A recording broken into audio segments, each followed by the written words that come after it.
everybody. Hello, Lily. I figured it was you in here already. Oh, go eat. Go eat, Ryder. Go eat. Go eat, bud.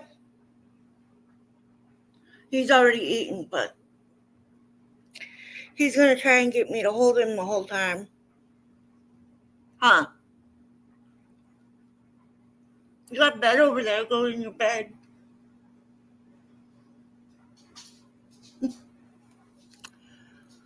Yeah, thank you, Lily. This dog is something else.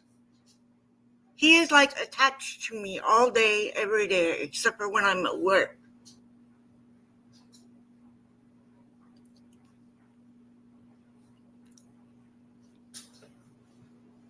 He has been an amazing dog for my depression and anxiety and all those issues. He is definitely, I forgot, he needs one of these. You need one of these? Yes, he does. Don't worry, I break them in half. And they're chewy. They're for little dogs.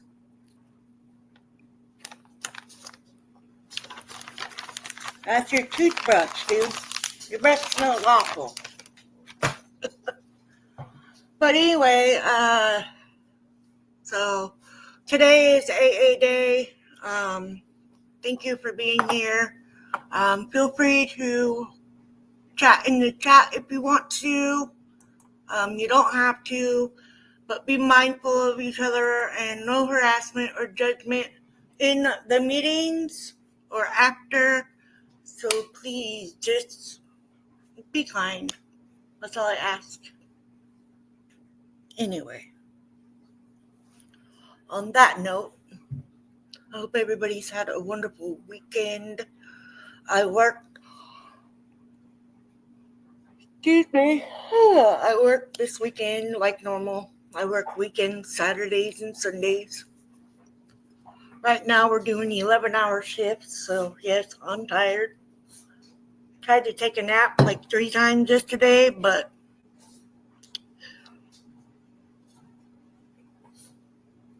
Mr. Doggo down here was not having it. He's like, you ain't taking a nap, because I'm going to be sure to snore in your ear. Don't eat that. So yes, he snores really loud. Go find Mike. Where's Mike? Mike's in your room. Go find him. He's looking at me with those puppy eyes. Those big puppy eyes. Anyways, y'all, if you put this dog how he likes to be on his back and his neck backwards, if you look at him that way, he looks like the Grinch. But a cute Grinch. And it's because his nose is smushed. I thought about that the other day. So, anyways, I'm Sandra. I'm an alcoholic. God, grant me the serenity to accept the things I cannot change, the courage to change the things I can, and the wisdom to know the difference. Anyways, I put in the description what book we're reading, the story we're reading, and the page number. So y'all know it's there.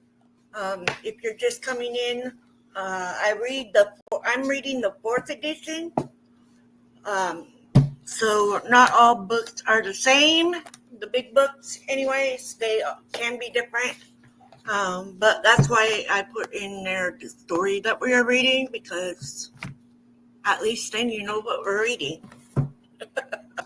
If that makes sense. Anyways, and I find the steps in the front of the book. 12 steps and 12 traditions.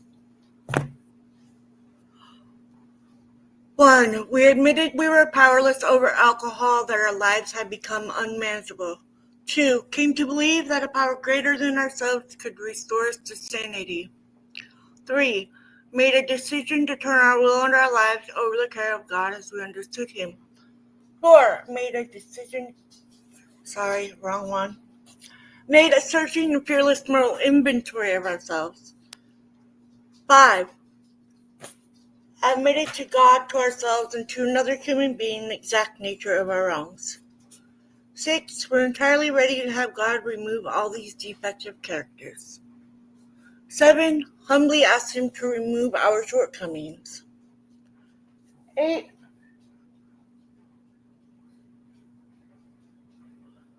Made a list of all persons we had harmed and become willing to make amends to them all. 9. Made direct amends to such people wherever possible, except when to do so would injure them or others. 10. Continue to take personal inventory and when wrong, promptly admit it. 11.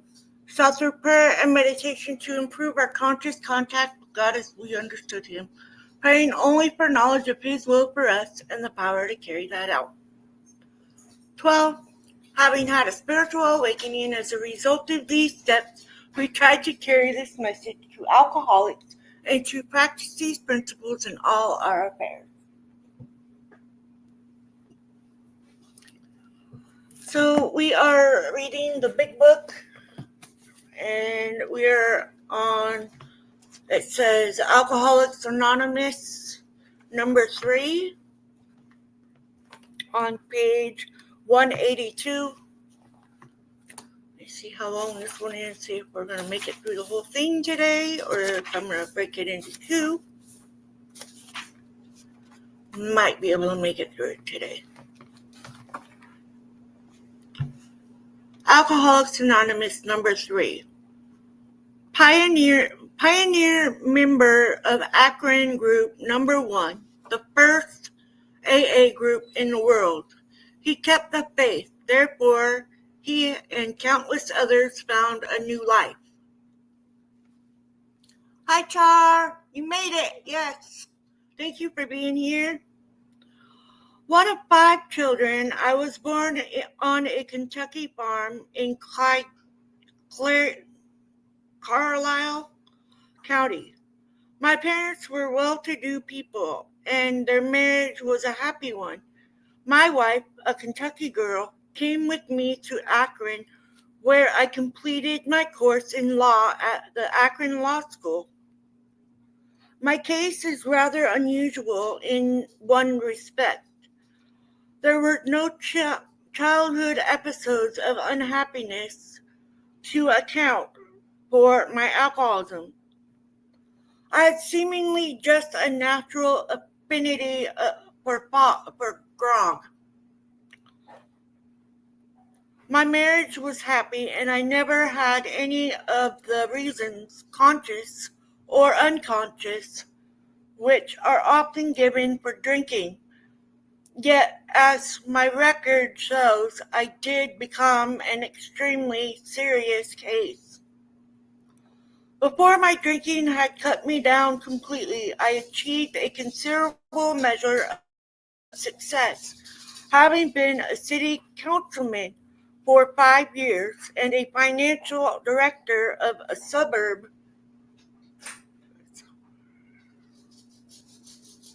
later taken into the city itself. But of course, this all went down the drain with my increased drinking. So at the time Dr. Bob and Bill came along, I had about run out of strength.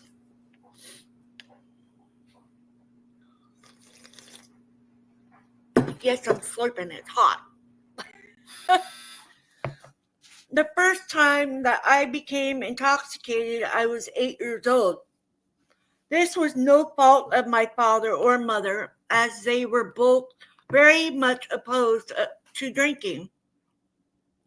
A couple of hired hands were cleaning out the barn on the farm, and I was riding to and fro on the sled. And while they were loading, I drank hard cider out of a barrel in the barn. On the return trip, after 2 or 3 loads, I passed out and had to be carried to the house. I remember that my father kept whiskey around the house for medical purposes and entertainment, and I would drink from this when no one was about, and then water it to keep my parents from knowing I was drinking. This continued until I enrolled in our state university, and at the end of the 4 years, I realized that I was a drunk. Morning after morning, I awoke sick, and liquor sitting, I skipped some, and was with terrible jitters. But there was always a flask of liquor sitting on the table beside my bed. I would reach over and get this and take a shot, and in a few moments get up and take another, shave, eat my breakfast, slip a half pint of liquor in my hip pocket, and go on to school. Between classes, I would run down to the washroom, take enough to steady my nerves, and then go on to the next class. This was in 1917. I left the university in the latter part of my senior year and enlisted in the Army. At the time, I called it patriotism. Later, I realized that I was running from alcohol. It did help a certain extent, since I found myself in places where I could not obtain anything to drink, and so broke the habitual drinker. Then prohibition came into effect, and the fact that the stuff obtainable was so horrible and sometimes deadly, and that I had married and had a job which I had looked after, helping me for a period of some 3 years. Just a minute, I gotta pick the dog up.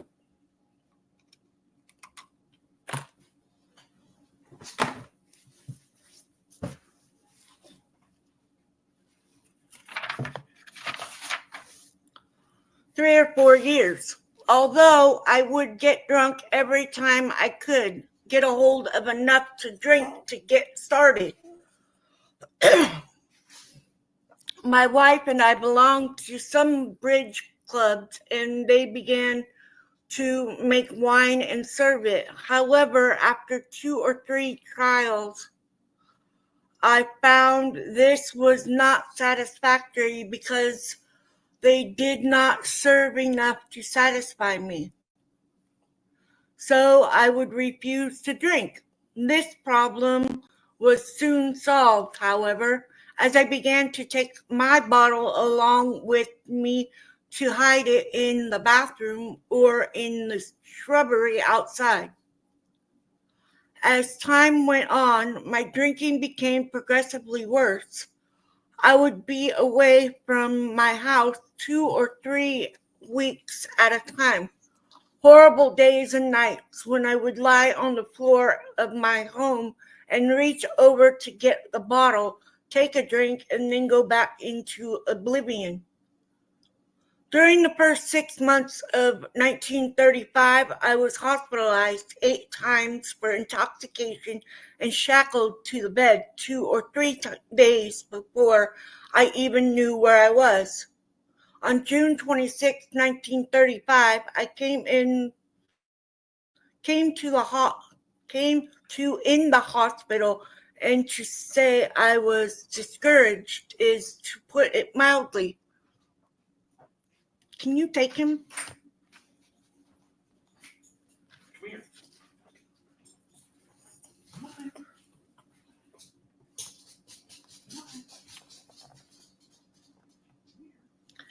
Each of the 7 times that I had left this hospital in the previous 6 months, I had come out fully determined in my own mind that I would not get drunk again.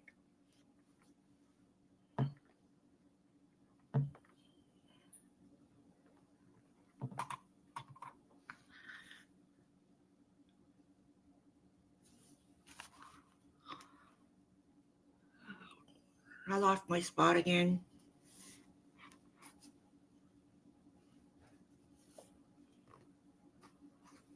There it is.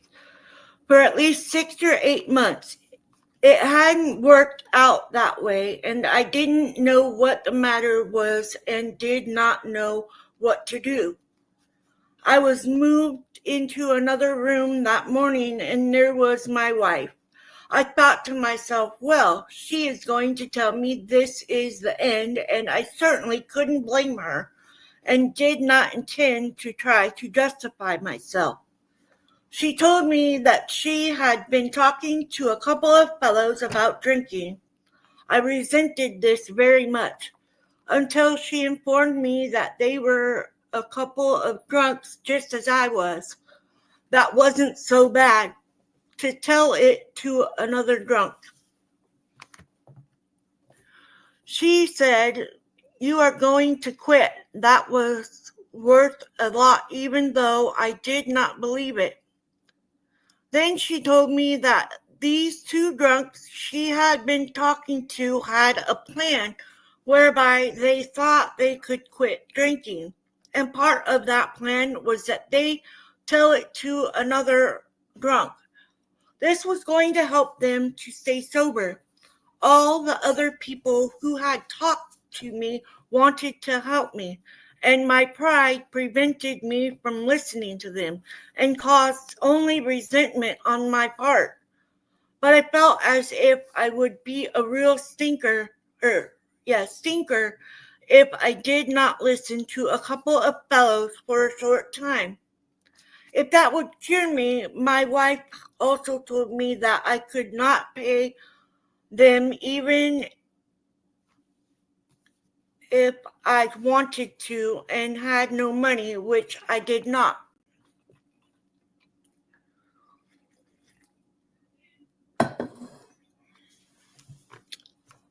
They came in and began to give me instructions in the program that later became known as Alcoholics Anonymous.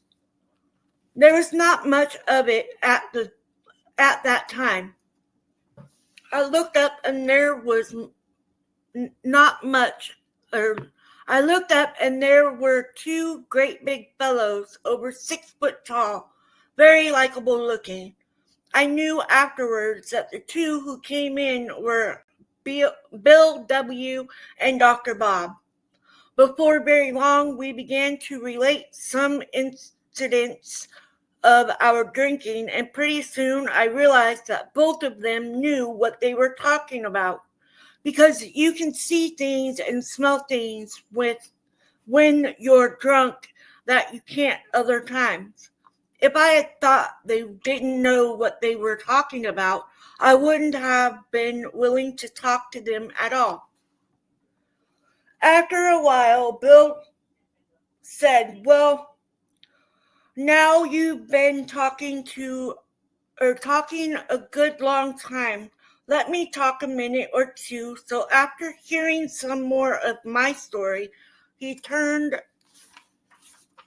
around and said to Doc, I don't think he knew I heard him, but I did. He said, "Well, I believe he's worth saving and working on." It's none of our business about your drinking. We're not up here trying to take any of your rights or privileges away from you, but we have a program whereby we think we can stay sober. Part of that program is that we take it to someone else who needs it and wants it. Now, if you don't want it, we'll not take up your time, and we'll be going and looking for someone else.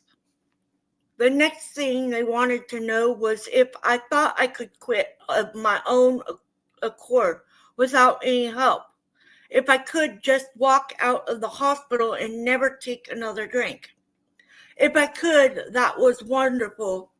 That was just fine. And they would very much appreciate a person who had that kind of power, but they were looking for a man who knew he had a problem and knew he couldn't handle it himself and needed outside help. The next thing they wanted to know was if I believed in a higher power. I had no trouble there because I had never actually caused or ceased to believe in God and had never actually I skipped again and had tried lots of times to get help but hadn't succeeded. Next, he wanted to know would I be willing to go to this higher power and ask for help calmly and without any reservations. They left this with me to think over, and I lay there on the hospital bed and went back over and reviewed my life. I thought of what liquor had done to me, the opportunities that I had discarded, the abilities that had been given me, and how I had wasted them. And I finally came to the conclusion that if I didn't want to quit, I certainly ought to want to, and that I was willing to do anything in the world to stop drinking. I was willing to admit to myself that I had hit bottom, that I had gotten hold of something that I didn't know how to handle by myself. So after reviewing these things and realizing that liquor had cost me, I went to this higher power that to me was God without reservations, and admitted that I was completely powerless over alcohol and that I was willing to do anything in the world to get rid of the problem. In fact, I admitted that from then on, I was willing to let God take over instead of me. Each day, I would try to find out what His will was and try to follow that. The things I thought up from or for myself were the things best for me. So when they came back, I told them. One of the fellows, I think it was Doc, said, "Well, you want to quit?" I said, "Yes, Doc, I would like to quit at least 4, 5, 6, or 8 months until I get things straightened up and begin to get the respect of my wife and some other people back and get my finances fixed up and so on." And they both laughed very heartily and said, "This better than you've been doing, isn't it?" Which, of course, was true, they said. "We've got some bad news for you." It was bad news for us, and it will probably be bad news for you. Whether you quit 6 days, months, or years, if you go out and take a drink or two, you'll end up in the hospital tied down. Just like you have been in these past 6 months. You are an alcoholic. As far as I know, that was the first time I had ever paid any attention to that word. I figured I was just a drunk. And they said, "No, you have a disease, and it doesn't make any difference how long you do without it. After a drink or two, you'll end up just like you are now." That certainly was real disheartening news at the time. The next question they asked was, "You can quit 24 hours, can't you?" I said, "Sure, yes, anybody can do that for 24 hours, they said. That's what we're talking about. Just 24 hours at a time. That sure did take a load off my mind. Every time I start thinking about drinking, I would think of the long, dry years ahead without having a drink. But this idea of 24 hours, that it was up to me for from then on, was a lot of help. At this point, the editor intrude just long enough to supplement Bill D. account that the man on the bed was that of Bill W. The man who sat by the side of the bed says Bill W. 19 years ago, last summer, Dr. Bob and I saw him, Bill D., for the first time. Bill lay on his hospital bed and looked at us in wonder. 2 days before this, Dr. Bob had said to me, if you and I are going to stay sober, we had better get busy. Straight away, Bob called Akron City Hospital and asked for the nurse on the receiving ward. He explained that he and a man from New York had a cure for alcoholism. Did she have an alcoholic customer on whom it could be tried?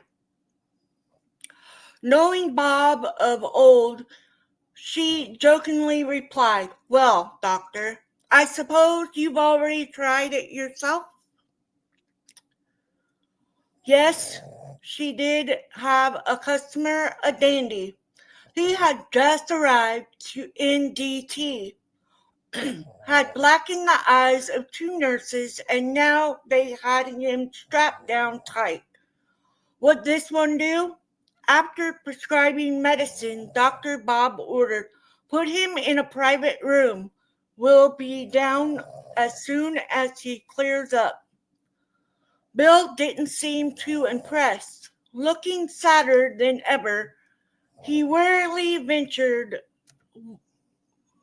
well, this is wonderful for you, fellows, but it can't be for me. My case is so terrible that I'm scared to go out of the hospital at all. You don't have to sell me religion either. I was at one time a deacon in the church, and I still believe in God, but I guess he doesn't believe much in me. Then Dr. Bob said,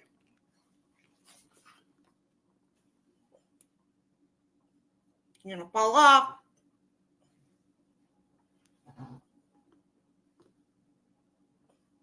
I lost my spot. Then Dr. Bob said, well, Bill, maybe you'll feel better tomorrow. Wouldn't you like to see us again? Sure, I would, replied Bill. Maybe it won't do any good, but I'd like to see you both anyhow. You certainly know what you are talking about. Looking in later, we found Bill with his wife, Henrietta. Eagerly, he pointed to us, saying, these are the fellows I told you about. They are the ones who understand. Bill then related how he had lain awake nearly all night down in the pit of depression. New hope had somehow been born. The thought flashed through his mind, if they can do it, I can do it. Over and over he said this to himself. Finally, out of his hope, there burst conviction. Now he was sure. Then came a great joy. At length, peace stole over him, and he slept. Before our visit was over, Bill suddenly turned to his wife and said, Go fetch my clothes, dear. We're going to get up and get out of here. Bill D. walked out of that hospital a free man, never to drink again. AA's number one date. From that very day, Bill D. knew or now continues his story. Ryder, you're killing my leg, dude. Put my leg and my back and my butt to sleep.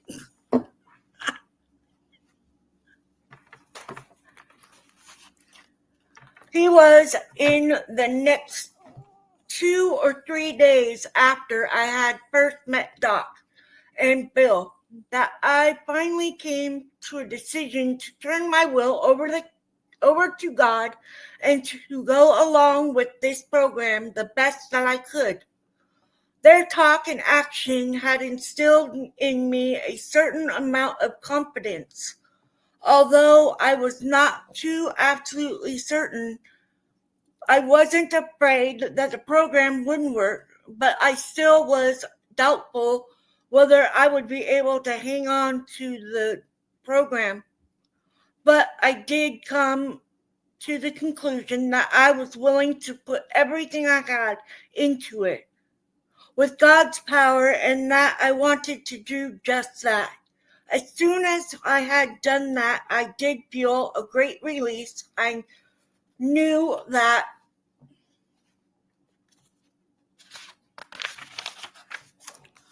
I had a helper whom I could rely upon, who wouldn't fail me. If I could stick to him and listen, I would make it.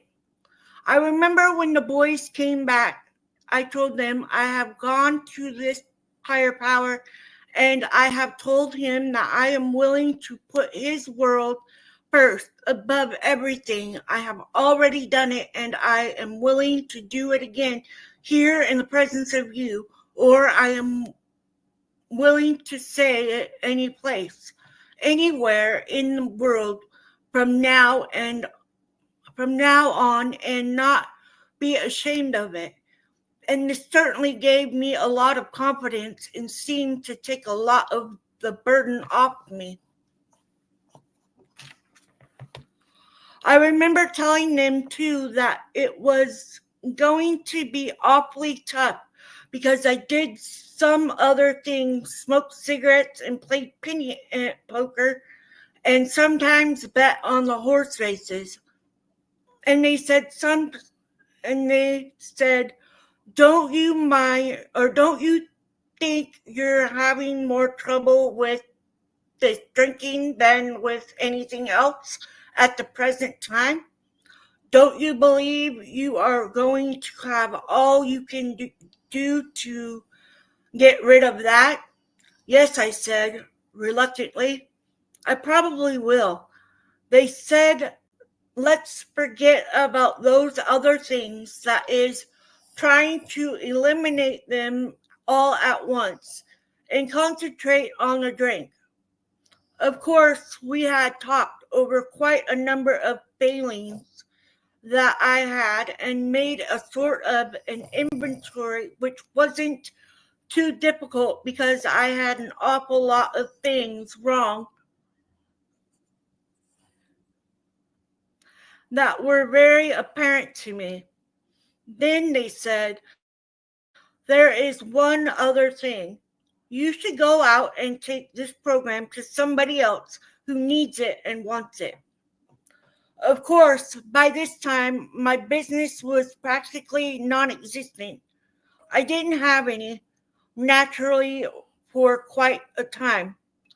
I wasn't too well physically either. It took me a year or a year and a half to get to feeling physically well, and it was rather tough. But I soon found folks whose friendship I had once had, and I found after I had been sober for quite some little time that these people began to act like they had in previous years before I had gotten so bad, so that I didn't pay too awful much attention to financial gains. I spent most of my time trying to get back these friendships and to make some recompense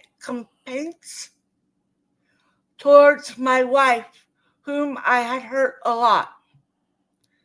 It would be hard to estimate how much AA had done for me.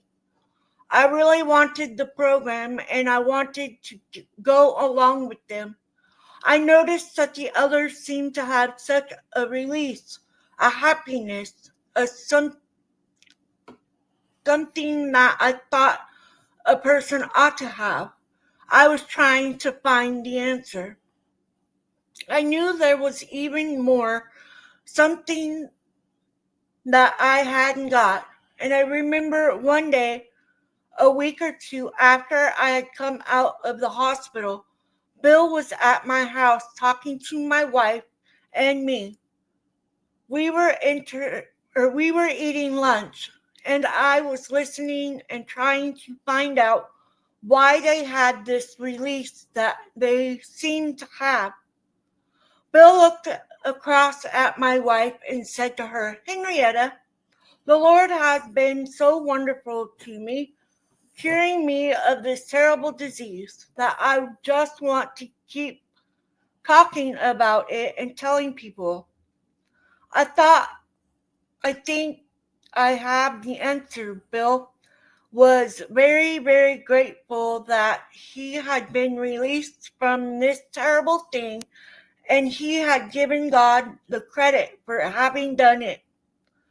And he's so grateful about it. He wants to tell other people about it.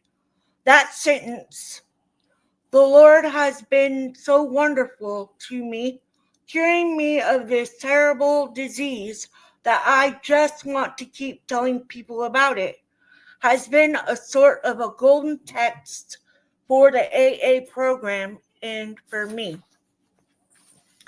Of course, as time went on, I began to get my health back and began to be so I didn't have to hide from people all the time. It's just been wonderful. I still go to meetings because I like to go. I meet the people that I like to talk to.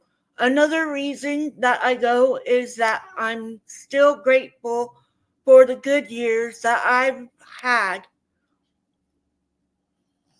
I'm so grateful for both the program and the people in it that I still want to go.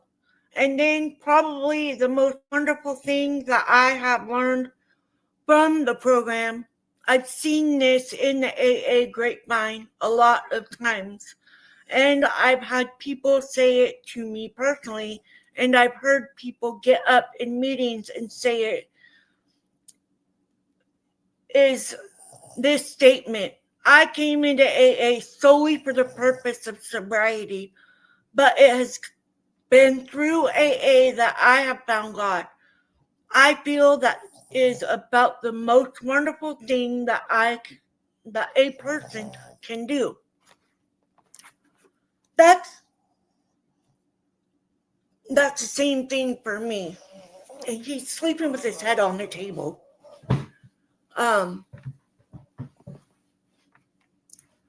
Finding that there was a place that I could go where people would understand me, who would understand my struggles and the things I wanted to achieve, and that sobriety. When I got there to my first meeting, I didn't have to go. I chose to go.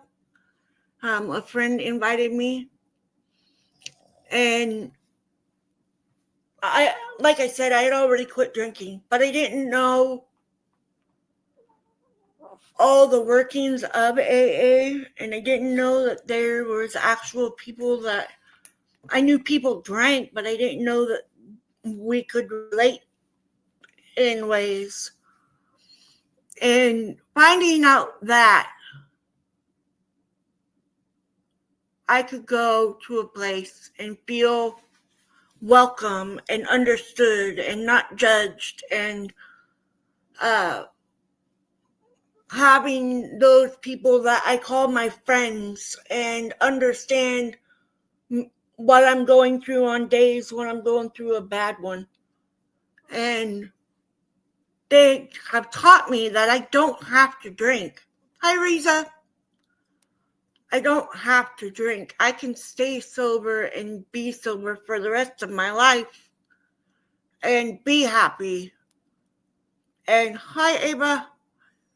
And have those friends that I had before and have my family that I walked away from. Because after all, when we feel that we have lost everyone, we truly haven't.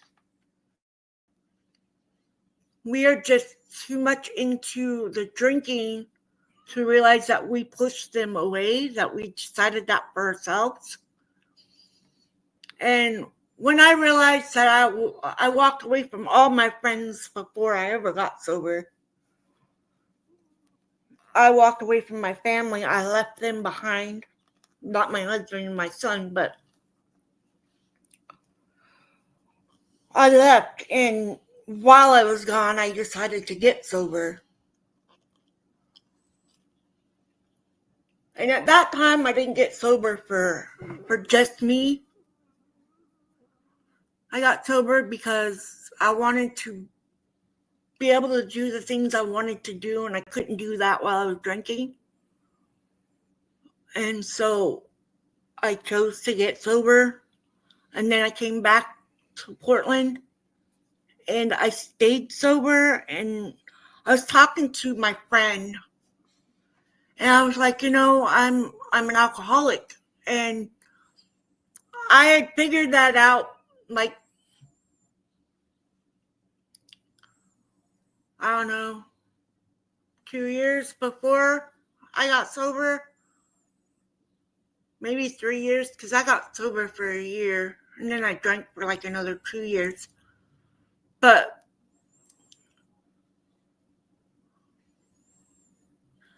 I didn't realize that when you quit, you have to do it for the right reasons. And the right reason is not for gaining your friends back or because somebody asks you to quit or anything like that. You have to quit for you and because you want to.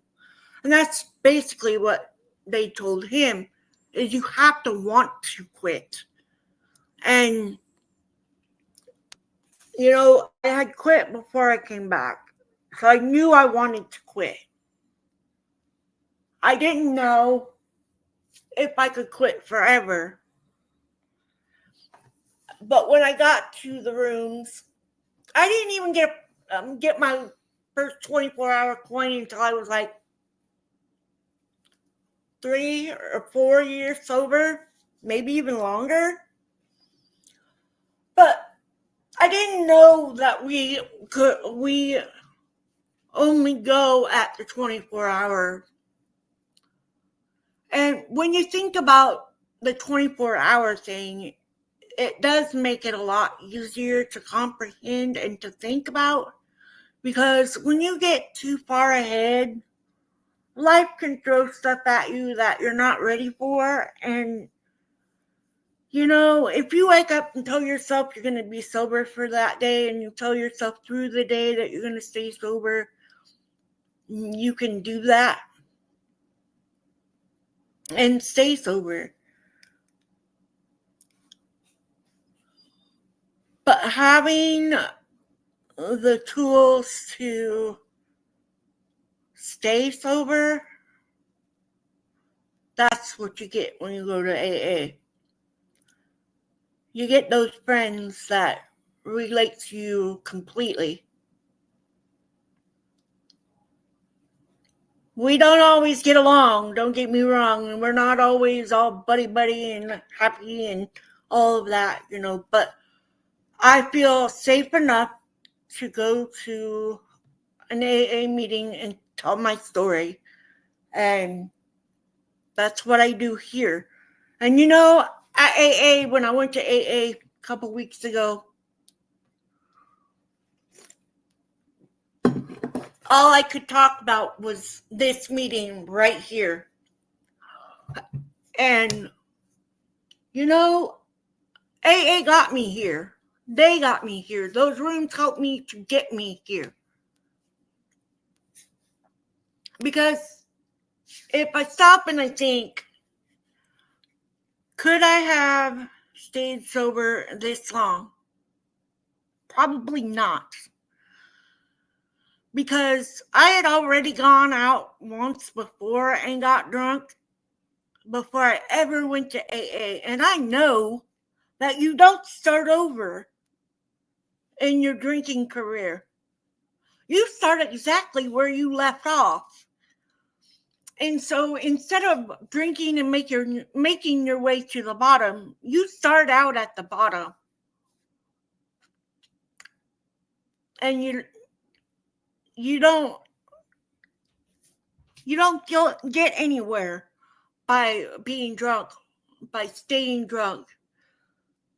I mean,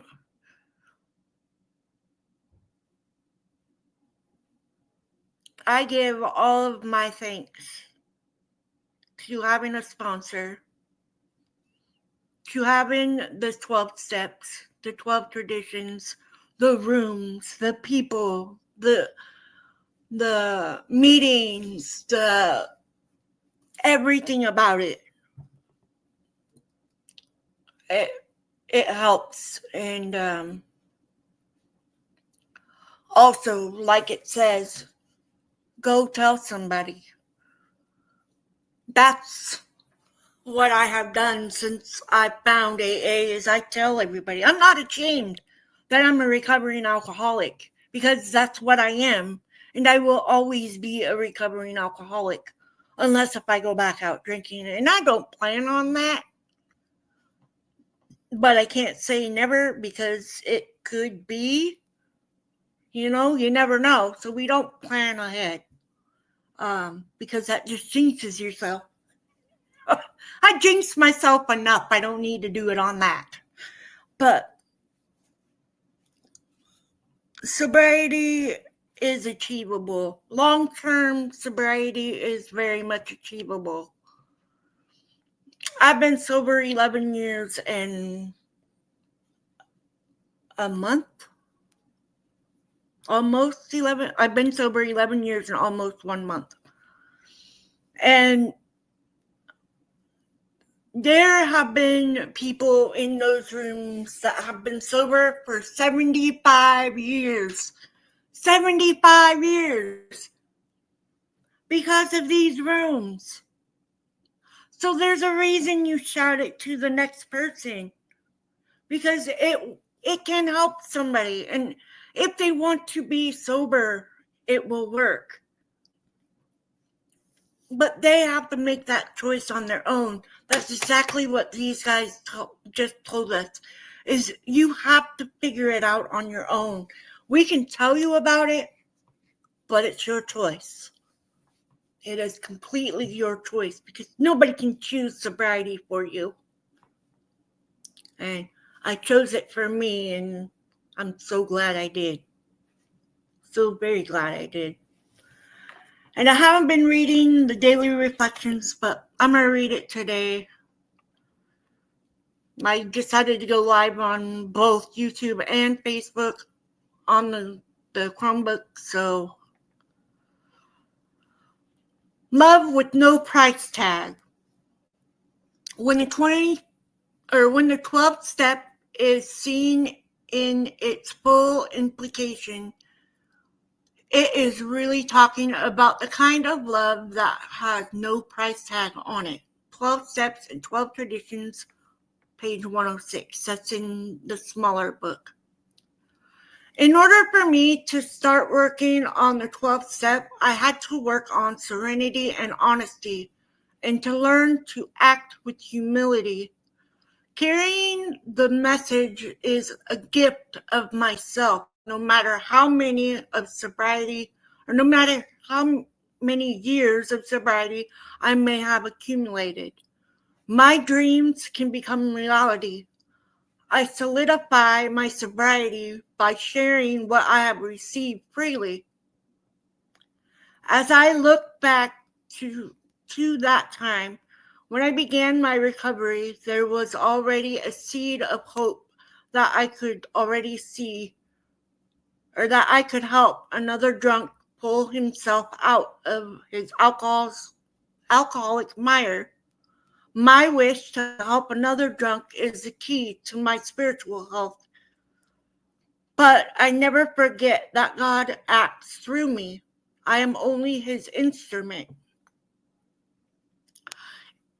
Even if the other person is not ready, there is success because my effort is in his behalf has helped me to remain sober and to become stronger, to never grow weary of my 12-step work is the key.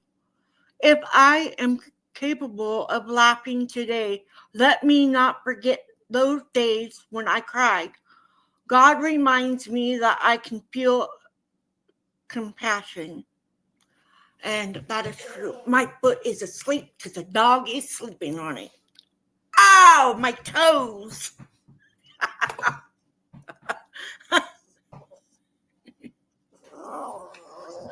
Yes, that is the only way you can conceive. Yeah. And of course, I've got Mr. Ryder here. He is my 11th birthday gift. He's my 11th sobriety birthday gift. And I love him so much. And he thinks he has to be on me all the time. Yeah. Even sleep with his head on the table. But anyways, guys, I'm going to go ahead and get off of here and finish up my day. And I love you guys. And be safe. And remember, you're not alone. If you are struggling with sobriety, please reach out. There is help everywhere. Everywhere. And sobriety is achievable for long term. And I just hope you guys know that and know that you're not alone in the fight for sobriety. So, God, grant me the serenity to accept the things I cannot change, the courage to change the things I can, and wisdom to know the difference. Keep coming back. It works if you work it. Love you guys. Be safe out there.